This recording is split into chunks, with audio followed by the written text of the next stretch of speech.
Hello students, welcome back again on the channel study with Pooja Mittal. तो काफ़ी ज़्यादा दिक्कत आ रही है बच्चों को कि मैम एग्ज़ाम नज़दीक आ रहा है, कैसे टाइम मैनेज करें, डर लग रहा है, सिलेबस रहता है, रिवाइज़ करें या क्वेश्चन प्रैक्टिस करें या नई यूनिट पढ़ें।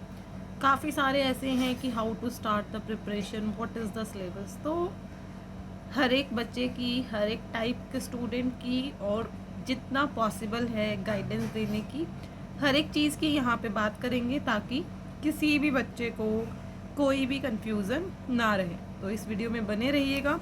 होपफुली मैं आप लोगों की सारी क्वेरीज यहाँ पे सॉल्व कर पाऊँ। इन केस अगर कुछ रह जाता है तो यू कैन आस्क मी, ठीक है। इससे पहले मैं बता दूँ, स्टडी विद पूजा मित्तल जो प्लेटफॉर्म है ये बेसिकली बीएससी स्टूडेंट्स के लिए है जो एमएससी एंट्रेंस की प्रिपरेशन करते हैं for the subject botany, zoology, life sciences, microbiology, biotechnology, ठीक है।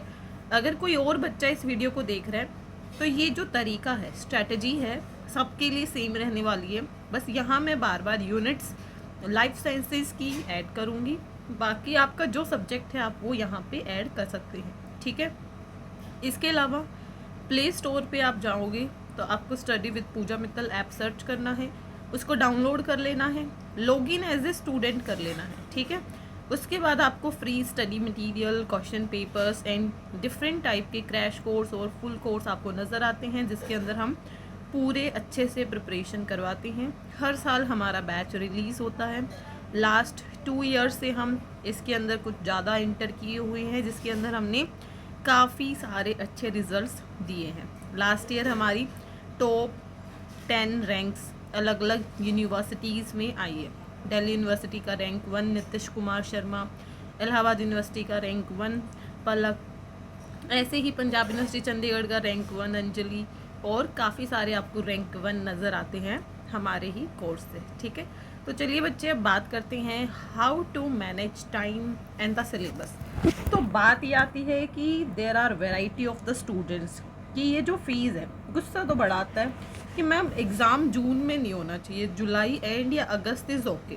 कुछ बच्चे ऐसे कि नहीं ठीक है, जून में इसीलिए नहीं होना चाहिए, काफ़ी सारे बच्चों के कॉलेज एग्ज़ाम्स नहीं हुए होते हैं, जिनके हो गए होते हैं उनको प्रिपरेशन के लिए टाइम चाहिए होता है। तो जुलाई एंड अच्छा होता है, पहले होता भी था एग्ज़ाम, पर अब देखो इस साल हमें टेंटेटिव डेट्स मिली हुई हैं, बट जैसे कुछ universities like Punjab university Chandigarh या कुछ और यूनिवर्सिटीज़ में हमें एग्ज़ाम पहले नज़र आएगा।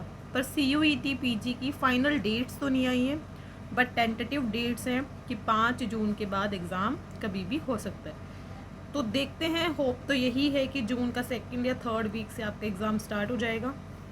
बट प्रॉब्लम ये है कि काफ़ी सारे बच्चे तो हैं एग्ज़ाम से फ्री हो चुके हैं और उन्होंने अभी तक अपनी प्रिपरेशन की ही नहीं थी। उनको ये था आफ्टर एग्ज़ाम हम कर लेंगे, पर अभी उनको समझ नहीं आ रहा how to start the preparation, but उनके पास है कंप्लीट टाइम, ठीक है। इसके बाद काफ़ी बच्चे ऐसे हैं जिनके एग्ज़ाम अभी चल रहे हैं, मतलब कल एग्ज़ाम है, आज वो समझ नहीं आ रहा उसको कि मैं एग्ज़ाम का ही पढूं, क्योंकि साइड में कोई और चीज़ पढ़ना अगर स्टार्ट करते हैं तो थोड़ा टेंशन हो जाती है कि एग्ज़ाम ही क्लियर नहीं हुआ, बीएससी ही नहीं हुई तो एमएससी का क्या फ़ायदा।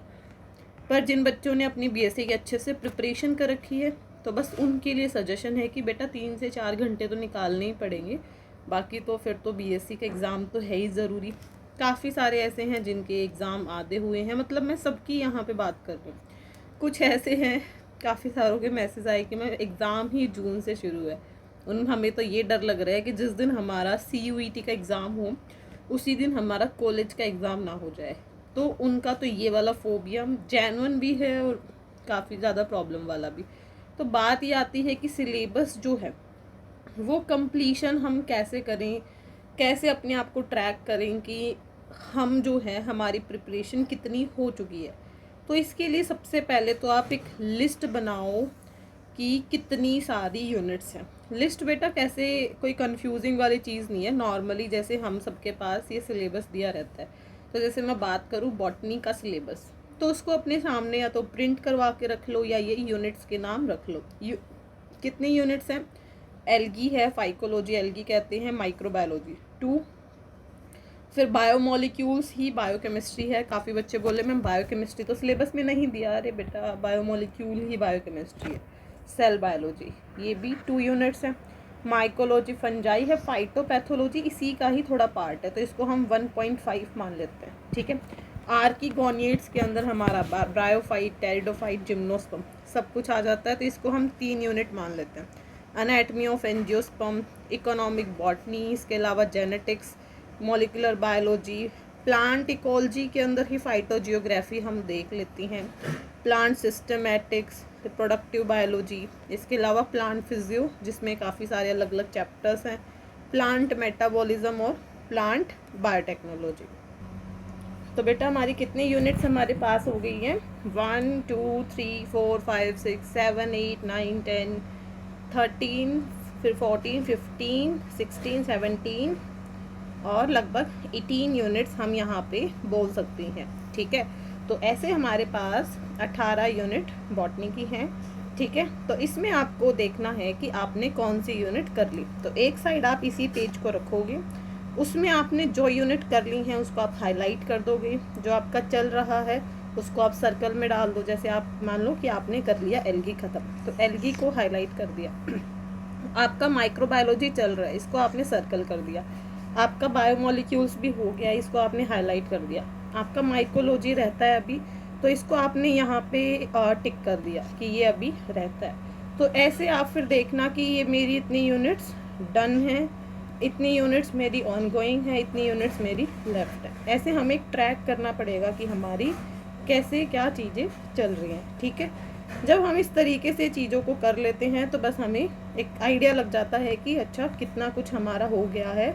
अगर हमें ये लगे कि काफ़ी सारी चीज़ें हम कर चुके हैं, तो बस हमें ज़रूरत क्या है, हमें ज़रूरत है कि हम एक अपनी बेटर स्ट्रेटजी बनाएं कि क्या हमें करना है, टू डू, किसका हमें रिवीजन करना है, किसकी हम क्वेश्चन प्रैक्टिस कर सकते हैं, और थोड़ा सा जनरल एप्टीट्यूड को भी साइड में टाइम देना ज़रूरी है ताकि आपकी रैंक अच्छी हो सके। तो ऐसे हम यहाँ पे हमारा एक बॉक्स बना सकते हैं, टू डू रिवीजन का, क्वेश्चन का और जनरल एप्टीट्यूड का। तो टू डू के अंदर क्या करना है, एक तो जो आपकी यूनिट ऑनगोइंग है उसको आप कर ही रहे हो, साथ में जो नहीं हुई है वो आपको कर दिया। अगर लगे कि भाई ये तो बहुत ज़्यादा है, 50% ही आपका हुआ है, कोई बात नहीं, 50% को अच्छे से रिवाइज़ करो, जो चल रही हैं वो कर लो, जो नहीं हुई हैं अगर आपको टाइम मिले तो थोड़ा बहुत उसका मेन पॉइंट्स कर लो। अदरवाइज़ जो हो गया 50% उसका रिवीजन ज़्यादा से ज़्यादा होना चाहिए। जो चल रहा है वो चीज़ आप कर ही लो, 20% जो नहीं हुआ है उसका बस एक ओवरव्यू, ठीक है, ओवरव्यू। तो क्वेश्चन प्रैक्टिस मैम करें नहीं करें, देखो आपके पास 20 से 25 दिन है। अगर आपके कॉलेज के एग्ज़ाम्स चल रहे हैं तो क्वेश्चन प्रैक्टिस बस 20 से 30 क्वेश्चन कर लो, और उसमें देख लो कि आप अच्छा परफॉर्म कर रहे हो या नहीं कर रहे।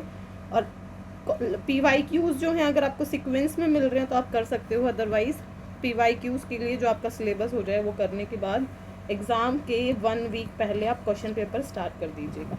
जनरल एप्टीट्यूड में आपको टॉपिक्स पता है क्या क्या है, तो उन एक एक टॉपिक को आप सीक्वेंस में लेके अपना पढ़ना स्टार्ट कर दो ताकि कोई भी दिक्कत ना आए। जैसे जनरल एप्टीट्यूड में 3 चीज़ें होती हैं, इंग्लिश, जीके और रीजनिंग। तो इंग्लिश ये है कि आपको 11-12 तक आपने जो पढ़ी उसमें बेसिक सिनोनिम, एंटोनिम ये सब आता है। जीके जो है उसका कोई अता पता नहीं रहता, इसीलिए उसके लिए सिर्फ पास्ट ईयर क्वेश्चन करो इंग्लिश और जीके के लिए। रीजनिंग एक ऐसा सब्जेक्ट है जिसमें मैथ्स आता है, जिसमें आपको क्या है, चीज़ें थोड़ा सॉल्व करनी आनी चाहिए। तो मेरे एप्लीकेशन के ऊपर ही ये आपको सिर्फ 300 रुपीज़ में पूरा रीजनिंग का क्वेश्चन सेट मिल जाएगा, जिसमें आपको 40 से 45 मार्क्स लेने में हेल्प मिलेगी, जिसमें काफ़ी सारे लेक्चर्स हैं जो आपकी हेल्प करेंगे कि अगर जनरल एप्टीट्यूड आ जाता है तो आप उसको कैसे हैंडल कर सकते हैं। बाकी आप कहीं से भी इसको प्रिपेयर कर लो। तो ऐसे हमें एक थोड़ा सा ट्रैकर हमारे सामने रखना पड़ेगा, और मोटिवेशन बस यही रखना है कि मैं, मेरे पास जितना टाइम है उसमें अच्छा कर रहा हूँ, बाकी होगा नहीं होगा वो मुझे नहीं पता, ठीक है। अपना बेस्ट दो, होगा नहीं होगा अलग बात है, बस लास्ट में ये रिग्रेट नहीं होना चाहिए कि मैंने तैयारी नहीं की या मेरे पास टाइम था पर मैंने चीज़ों को मैनेज नहीं किया, क्योंकि लास्ट में कुछ भी नहीं पता होता।